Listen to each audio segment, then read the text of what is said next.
प्यारे बच्चों, आज की कहानी है कौवा बना मोर। एक मर्तबा का जिक्र है कि एक कौवे को जंगल की सैर का शौक़ पैदा हुआ तो वो उड़ता उड़ता एक जंगल में चला गया। जब वो वहाँ पहुँचा तो उसने एक जगह देखा कि बहुत से मोर जमा थे और सब परों को फैलाकर अपनी खूबसूरत पर देखकर खुश हो रहे थे और रक़्स कर रहे थे। कौवा भी उन मोरों का तमाशा देखने लगा।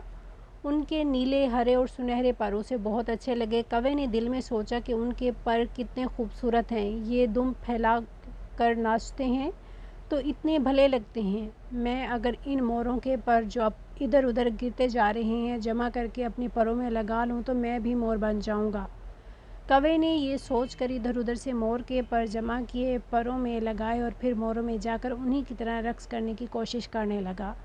जब मोरों ने अपनी मखसूस आवाज़ निकाली तो कौवा ने भी चाहा कि वो उनकी बोली बोले। उसने मोरों की बोली बोलने के लिए अपनी चोंच खोली तो वो मोरों की आवाज़ ना निकाल सका।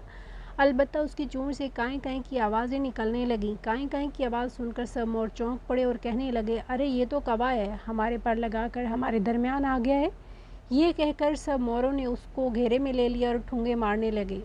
कौवे ने जब ये देखा कि उसका राज खुल गया तो वो मोरों से जान बचाकर उड़ा और वापस अपनी हमजोलियों कौवों के पास आ गया।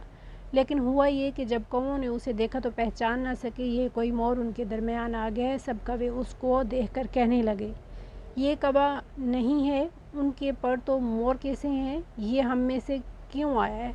ये कहकर सब कौवों ने ठूंगे मार मार कर उसे भागने पर मजबूर कर दिया।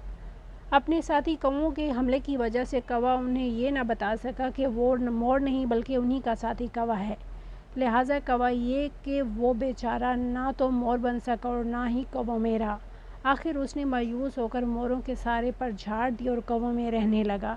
प्यारे बच्चों, हमें इस कहानी से सबक मिलता है कि हमें दूसरों की नकल करने की बजाय अपनी शख्सियत को अपनी अच्छी आदतों से बेहतर बनाना चाहिए।